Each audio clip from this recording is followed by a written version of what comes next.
Hello guys, my name is Mercedes and today I'm here to tell you guys the story of my experience as a child actor working at the infamous McCamey Manor Haunted House.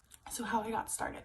In 2012, the owner was at a neighborhood barbecue that we had every year locally in San Diego, and he was recruiting actors, and I love all things paranormal and haunted and spooky, so of course I went up to him and I talked to him and we set up a time for me to go over to the house and meet the other actors, and that's really what started the whole thing. After that, I started rehearsing with the actors. It's really fun. It was a fun time at first. When I started in 2012, it was great. It was very actually scary.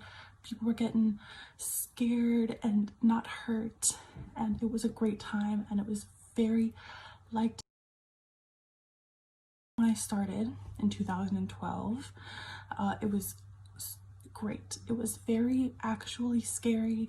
People were getting scared and not hurt, and it was a great time, and it was very liked in the neighborhood, very well known, and it was a great time for the actors and for the people going through also. And that lasted for a couple years, maybe a year and a half, and then the owner wanted to vamp things up a little more in terms of moving from a boo haunt to an extreme haunt, touching, hurting, hitting, being bound, stuff like that. So it definitely rose in intensity.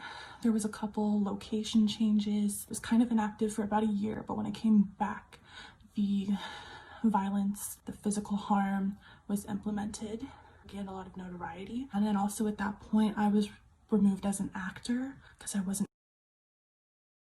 The violence, the physical harm was implemented, gained a lot of notoriety. And then also at that point, I was removed as an actor because I wasn't scary enough.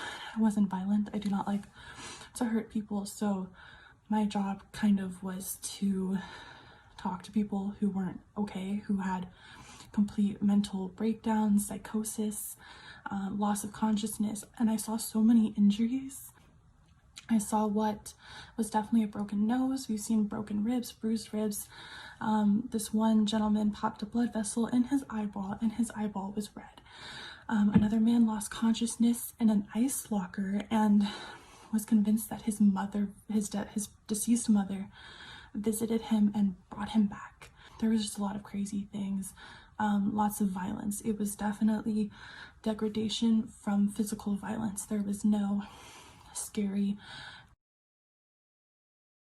There was just a lot of crazy things, lots of violence. It was definitely degradation from physical violence. There was no scary, ghosty kind of thing. It was only physical intimidation. So when I went through, I signed the infamous waiver. It's a long waiver.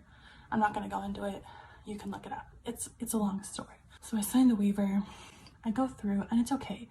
I know all these actors, so it wasn't too bad. I was in a cage that was in a kiddie pool, and I was laid on my back and my hands were zip tied to the cage. I had duct tape over my mouth, a cloth ski mask over my mouth, headphones over my ears, and more tape, or there was like goggles or something so I couldn't see. And at random intervals, while I was on my back in this kiddie pool in water, I wasn't completely submerged, but they did pour buckets of water over my face. At intervals that I obviously couldn't see, couldn't hear, couldn't anticipate. And I'm pretty sure that's waterboarding. So that was not fun. I definitely panicked. It was not a good time. They dropped me on some plexiglass at one point, and I am a big lady. So I broke the plexiglass and it cut me on my leg. And it was pretty short. After that, it got kind of like cut short because we had other things to do, but that was my experience going through. Now I'm going to branch off into an even more personal experience that I went through, and this is a trigger warning ahead of time for victims of sexual abuse or sexual assault. So when I was working there, I worked from like 2012 to like 2014, when I was 13 to 15 at the time, and there was an older actor who took advantage of me and groomed and molested me.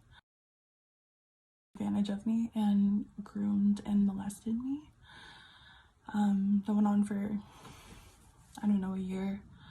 And it went on under the owner's noses for a while. The owners noticed and called the police, and the investigation was started.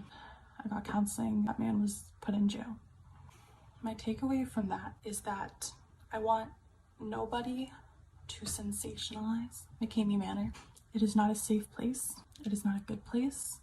The owners are despicable people. The only thing that they did for me was call the cops on my perpetrator. After that, it was all victim blaming. The worst times of my life. That's essentially my experience. Maybe I'll do another video. I've never ever done TikTok, anything. Yeah, some people wanted to hear my experience. If you want to know anything else, please reach out.